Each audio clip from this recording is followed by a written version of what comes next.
Hindu, spiritualitas dan nilai-nilai dasar Universitas Katolik Parahyangan. Kata Hindu diambil dari bahasa Kawi yang artinya air.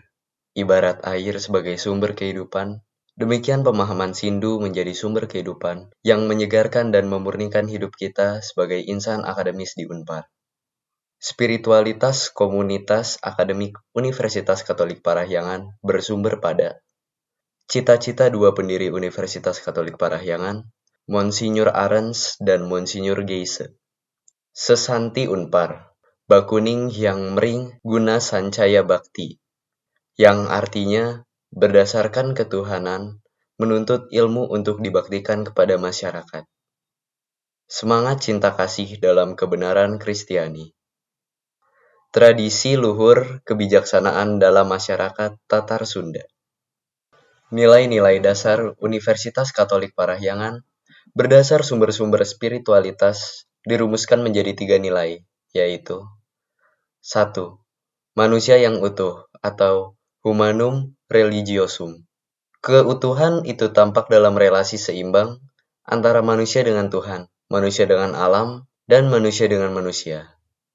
2. Cinta kasih dalam kebenaran atau caritas in veritate. Cinta kasih itu searas dengan kebenaran, kebaikan, dan keindahan.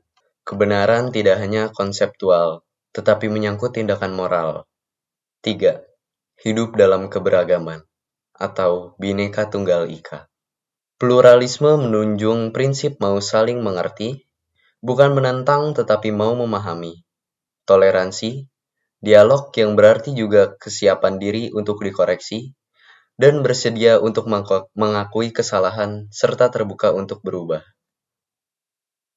3 nilai dasar di atas menjiwai 7 prinsip etis, yaitu 1.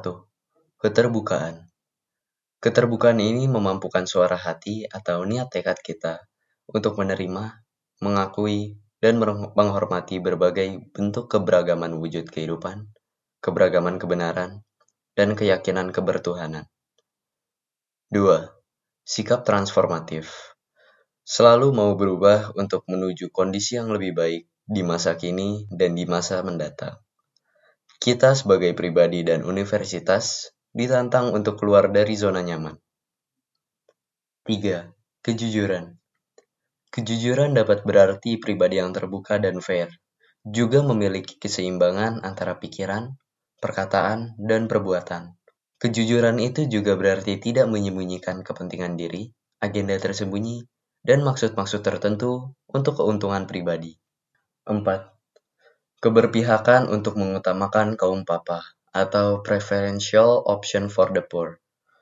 Prinsip keberpihakan ditunjukkan sebagai bentuk kesadaran agar mengutamakan kaum lemah dan tersisih, mengutamakan pelayanan kepada kelompok masyarakat yang marginal dan miskin. Prinsip ini menyiratkan keadilan bagi segenap lapisan masyarakat. 5. Bonum commune. Dapat diartikan kondisi sosial, politik, ekonomi, budaya yang seimbang bagi setiap pribadi, golongan, agama, dan etnis. Kondisi harmonis mencakup keamanan, kesejahteraan, ketentraman, dan kelestarian lingkungan hidup. 6. Subsidiaritas. Prinsip ini berkaitan dengan proses bernegosiasi yang dikelola secara delegatif kolegial. Pengelolaan organisasi secara delegatif berarti adanya saling percaya di dalam hierarki manajerial. Urusan yang dapat dikerjakan oleh level yang lebih rendah dalam struktur organisasi tidak akan diambil alih oleh level di atasnya. 7. Nirlaba. Prinsip ini mengutamakan sikap mengabdi dan melayani tanpa pamrih. Berdasarkan prinsip ini, Unpar berkomitmen mendidik manusia Indonesia menjadi pribadi yang utuh. Jika terdapat sisa hasil usaha dalam pengelolaan karya pendidikan ini, Unpar akan menggunakannya untuk meningkatkan pelayanan dalam pendidikan.